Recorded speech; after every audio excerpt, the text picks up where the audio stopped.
최종 득표율이 가장 궁금하지 않으실까 싶습니다. 오늘 새벽 5시에 개표가 완료가 됐죠. 그래서 이재명 대통령 49.42%, 그리고 김문수 후보 41.15%, 그리고 이준석 후보 8.34%가 나왔다라는 겁니다. 여기서 약간 깨알같이 좀 요 얘기도 좀 드리자면, 저희가 어제 예측조사를 했어요. 예측조사 결과 저희 예측은 이재명 49.2, 김문수 41.7, 이준석 7.8일 거다라고 했는데 상당히 거의 뭐 근소하게 소수점 차이로 나왔다라는 말씀도 좀 드립니다. 네. 4050 압도적으로 이재명 지지, 70대는 김문수, 2대 남은 이준석이었다라는 겁니다. 지금 보면 4050, 40대, 50대를 좀 볼까요? 먼저 40대 보겠습니다. 40대 파란색 막대가 훨씬 길죠. 40대 70%가 이재명 대통령을, 이재명 후보를 좀 찍었습니다. 50대도 마찬가지입니다. 50대도 남자 71, 여자 68. 이 4050은 압도적으로 이재명을 지지했다. 70대는 김문수였다. 70대 보겠습니다. 70대는 반대로 역으로 빨간색이 훨씬 많죠. 65, 62%가 김문수 후보를 지지했다. 2대 남은 이준석, 20대 보겠습니다. 2대 남. 이 주황색, 이 2대 남, 요 첫 번째 줄에서 주황 37.2%가 이준석, 그리고 20대 여성은 58%가 이재명 후보를 지지를 했다라는 거예요.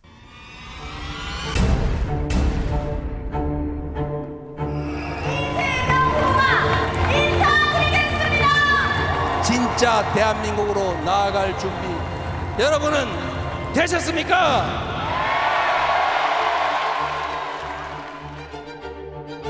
오로지 대한민국의 문제, 국민의 문제만이 있을 뿐입니다, 여러분.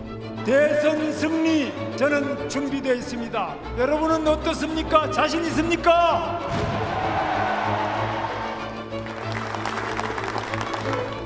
오늘부터 우리는 원팀입니다. 함께 싸우고 함께 승리합시다. 대한민국 화이팅!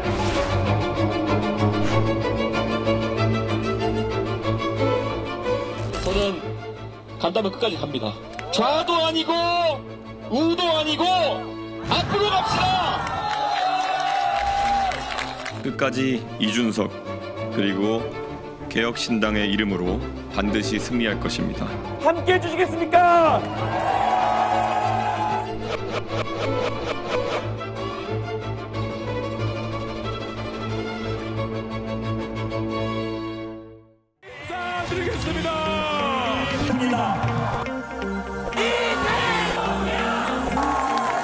우리 국민은 한치 앞도 보이지 않던 이 어두운 내란의 밤을 작지만 소중한 빛으로 환히 밝혀 우리 모두를 함께 구했습니다. 빛이 혁명이 시작됐던 이곳 여의도에서 우리가 빛의 혁명을 완수할 것입니다. 이제 대한민국이 올바른 길을 찾아가고 있습니다. 이제 우리 모두가 하나가 되고 있습니다. 이제 우리는 이기고 있습니다. 이제 정의가 이기고 범죄자들이 물러가고 있습니다.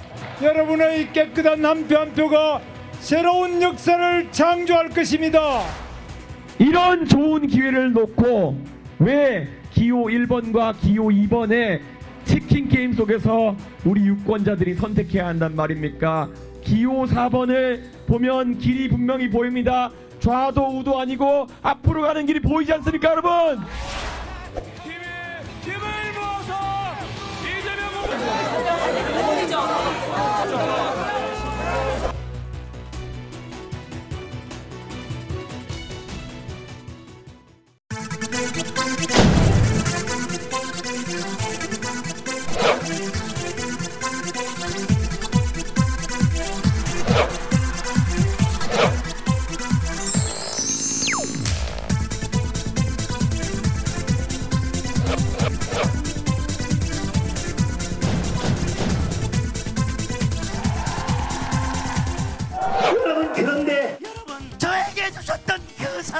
여러분 비가 오고 있습니다.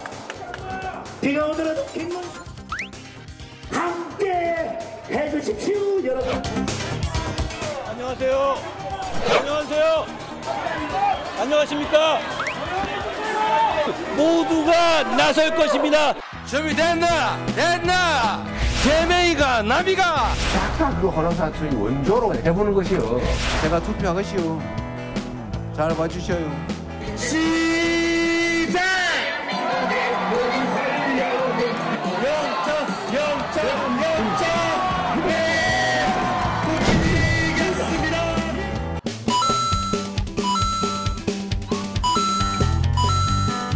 제 아내가 자랑스럽습니다 하고 왔어요.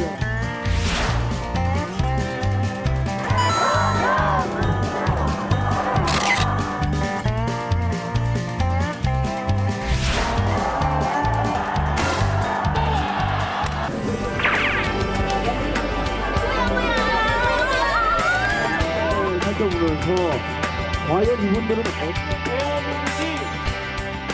여러분, 대한민국 젊은 세대와 함께 하십시오. 오바마 연설하는 거 보고 깜짝 놀랐어요. 말을 너무 잘해요. 말이나 이런 거로 사람을 사로잡는 거. 저도 정치할 때 그런 걸 많이 모델링 하려고 해요.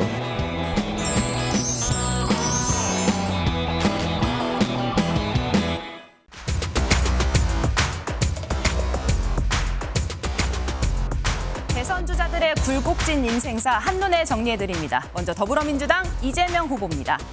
경북 안동에서 9남매 중 7째로 태어났습니다. 사진을 보시면 정말 앳된데요. 어린 시절 이재명 정말 가난했습니다. 공장 6군데를 돌면서 일을 했는데요. 이때 다친 팔 아직도 다 낫지 않았다고 합니다. 중학교, 고등학교 모두 검정고시로 졸업을 했습니다. 하지만 23 사법고시 합격하면서 이재명의 인생 그래프 위로 올라갑니다. 자신이 공장에서 일했던 이 성남시에서 변호사 활동을 시작하는데요. 성남 시민모임 운동을 하면서 인권 변호사의 길로 들어섭니다. 이때 김혜경 여사를 만나 가정을 꾸리기도 하는데요. 이 과정에서 한번 좌절이 찾아옵니다. 본인이 가장 집중했던 성남 시립병원 운동, 이게 시의회의 반대로 좌절됩니다. 이 과정에서 단식도 하고 시의회를 점거하면서 이렇게 전과가 생기기도 했는데요. 이때 청년 이재명은 결심합니다. 내가 성남시장이 돼서 병원을 지어야겠다. 정치인의 길로 들어서는 계기가 됩니다. 하지만 무명 정치인의 길은 쉽지가 않았습니다. 성남시장 선거에 들어갔지만 낙선하고 이듬해 이 국회의원 보궐선거에서도 떨어집니다. 하지만 그는 좌절하지 않았습니다. 결국 47의 나이 2010년도 성남시장에 당선이 됩니다. 이때 공약 이행률 96%, 성남시가 한다는 이재명이 한다는 대선 슬로건으로 진화하게 됩니다. 이때 중앙정치에 한번 도전을 했는데요. 2017년도 대선 경선에 나갔지만 떨어지게 됩니다. 다시 지역으로 돌아온 이재명 후보 경기도지사에 당선이 됩니다. 이대로 정치 인생 술술 풀리는가 싶었더니요. 대선 경선 과정에서 불거진 사법 리스크 본격적으로 시작이 됩니다. 대장동 개발 의혹 관련해서 재판을 받고 검찰 수사를 받게 되는데요. 지난 대선에서도 0.73%포인트 간발의 차이로 실패하게 됩니다. 이후에 2번의 체포 위기도 겪게 됩니다. 첫 번째는 국회에서 체포동의안이 부결됐지만 두 번째는 이게 가결이 됐죠. 구속 위기에 놓인 이재명 후보 법원에서 영장을 기각하면서 기사회생합니다. 지난 총선에선 유세 과정에서 피습당하는 사건도 있었죠. 하지만 이때 총선에서 민주당 175석으로 압승하게 됩니다. 이 기세를 몰아 경선 신기록을 세우며 89.77%의 득표로 민주당 대선 후보로 거듭나게 됩니다. 네, 하지만 위기는 다시 한번 찾아옵니다. 대법원에서 공직선거법 위반 사건을 유죄 취지로 파기환송하면서 대선에 아예 못 나올 수도 있게 됐는데요. 이 재판 대선 이후로 연기가 되면서 대권과도 다시 열리게 됩니다. 이 대선 3수에 도전하는 이재명 후보의 인생 그래프, 오늘은 어디를 향하게 될까요? 이재명의 길이었습니다. 다음으로는 김문수가 걸어온 길을 살펴보겠습니다. 이 김문수 후보는요, 1951년 경북 영천에서 태어났습니다. 이 김문수 후보 하면은 워낙에 운동권으로 유명한데요. 어렸을 때부터 그 피가 철철 끓었던 것 같습니다. 왜냐하면요, 이 고등학교 때 박정희 전 대통령 3선 개헌 반대 시위를 주도했다가 이 무기정학을 당할 정도였거든요. 이 대학교 가서도 상황은 마찬가지였습니다. 이 공부를 워낙에 잘해서 서울대학교 경영학과에 입학했지만 이 사회운동과 노동운동에 더 심취해서 2차례에 걸쳐서 제적을 당할 정도였습니다. 하지만 김문수 후보 굴하지 않았습니다. 이 사회를 바꿔보려는 일념에 자신을 던졌고 그 결과 1980년 이 남영동 대공문실에 끌려가서 모진 고문을 당해야 했습니다. 옥살이도 했습니다. 그러다가 1990년 이 민중당을 창당하면서 본격적인 정치인 김문수의 길로 접어들게 됩니다. 하지만요, 2년 뒤에 치러진 선거에서 참패하면서 정당이 해산됐고 이 김문수 후보 이때 충격에 휩싸였습니다. 그래서였을까요? 1994년 김영삼 전 대통령의 제안으로 보수 정당에 입당하게 됩니다. 그 전까지는 노동운동가의 삶을 살다가 보수 정치인이 된 계기였던 거죠. 그때 김문수 후보 이런 말을 남깁니다. 혁명의 시대는 갔다. 그리고 이어진 선거에서요, 보수 정당으로서는 험지인 경기 부천 소사구에 출마해서 국회의원에 당선됩니다. 그리고 이어지는 선거들에서도 내리 재선과 3선에 성공하면서 정치 인생이 승승장구하게 됩니다. 2006년에는요, 경기도로 갑니다. 경기도지사에 당선됐는데요. 4년 뒤에 치러진 선거에서는 유시민 전 장관과 붙어서 유시민 전 장관을 누르고 재선에도 성공합니다. 그렇게 김문수 후보의 정치적 인생도 승승장구를 하고 있었지만 2016년에 내리막길을 걷기 시작합니다. 2016년 이 보수 정당으로서는 보수 텃밭인 이 대구 수성구 갑으로 갔는데요. 여기서 낙선하면서 김문수 후보의 정치 인생도 내리막길을 걷게 됩니다.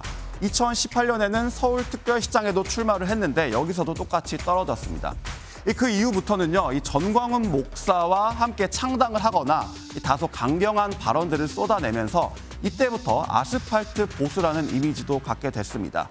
그러다가 윤석열 전 대통령에 의해서 고용노동부 장관에 임명되면서 다시 중앙 정치 무대로 복귀하게 됩니다. 그리고 바로 이 장면, 김문수 후보로서는 가장 결정적이었을 별의 순간이었을 텐데요. 이 국무위원 전원에게 사과 요구를 했지만 김문수 후보 혼자 앉아서 꼿꼿하게 사과를 거부했던 바로 이 장면입니다. 이 꼿꼿문수라는 별명을 얻은 것도 바로 이때인데요. 이 김문수 후보 바로 이 장면으로 단숨에 대선 후보 반열에 오르게 됩니다. 그리고 56.53%라는 득표율로 국민의힘 대선 후보에 선출되기도 했고요.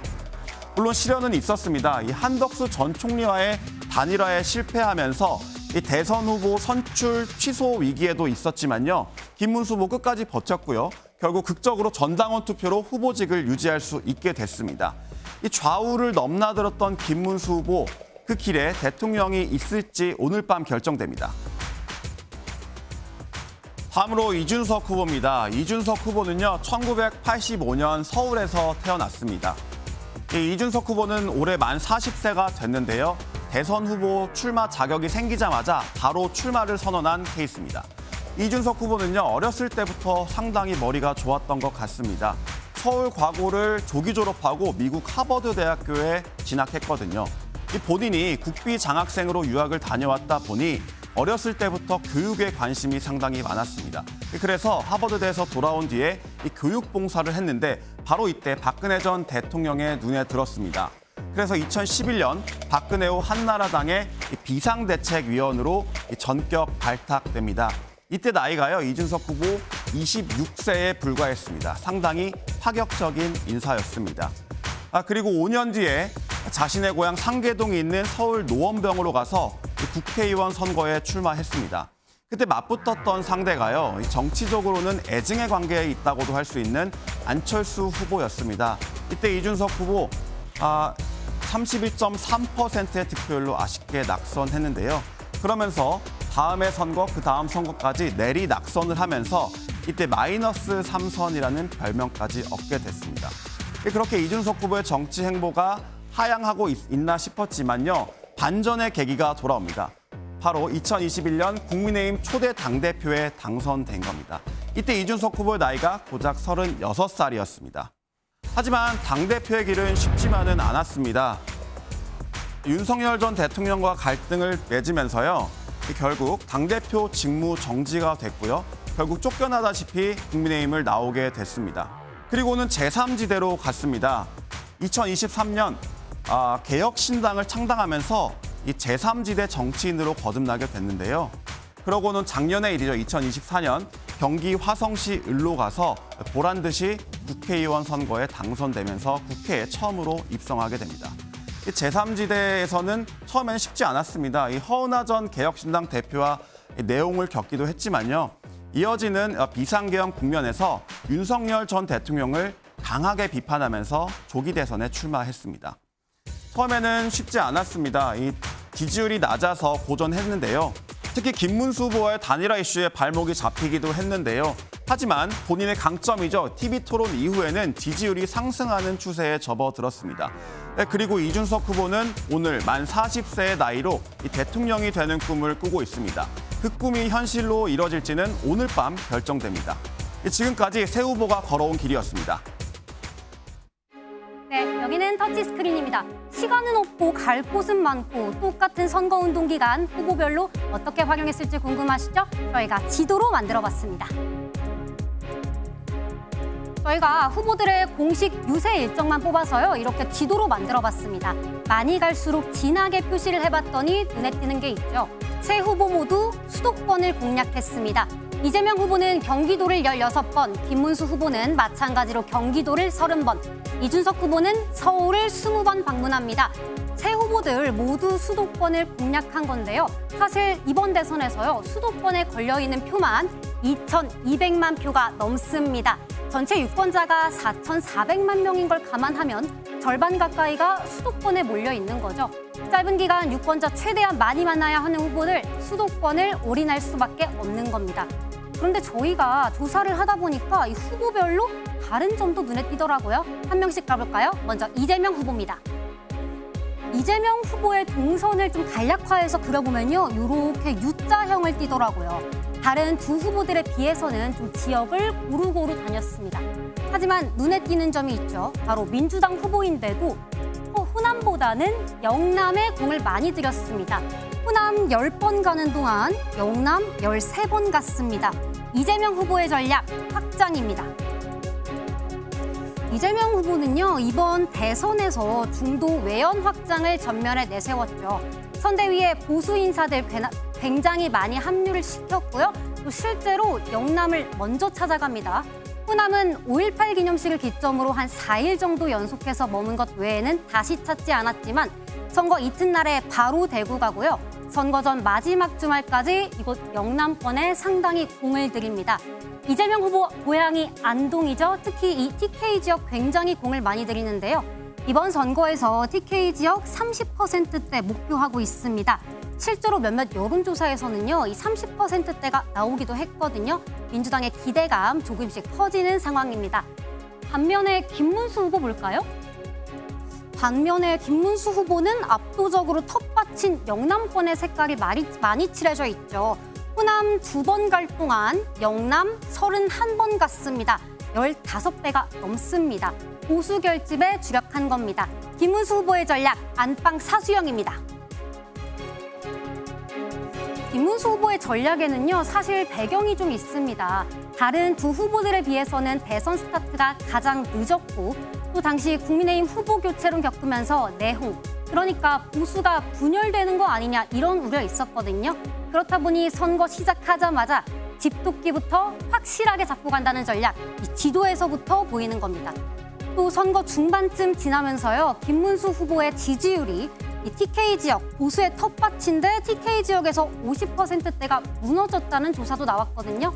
위기감 느꼈겠죠? 더욱더 영남에 공 들입니다. 특히 이번에 TK 지역에서 80%대 목표하고 있거든요.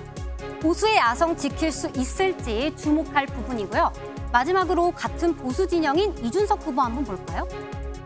지도로 보기에는 한눈에 확 와닿지는 않죠. 하지만 이준석 후보는요, 다른 두 후보에 비해서는 확실한 차별점이 있습니다. 바로 젊음입니다. 이준석 후보는요, 어느 지역을 가든 그 지역의 대학교를 꼭 갔습니다. 서울에서는 연세대, 인천에서는 인하대, 경북대와 부산대, 그리고 전남대까지. 그러니까 이준석 후보는요, 지역보다는 자신의 최대 기반이죠. 젊은 유권자들과의 접촉면을 늘리는 데 주력한 겁니다. 굉장히 이색적인 방문도 많이 합니다. MZ들의 핫플레이스죠. 서술락길이나 성수 카페 거리를 방문하면서 젊은 층과의 소통 강조합니다. 이렇게 새 후보들의 전략 살펴봤는데 이런 전략이 실제 대선 득표율로는 얼마나 이어질지 궁금하시죠? 그래서 저희가 지난 대선도 준비를 해봤습니다. 함께 보시죠.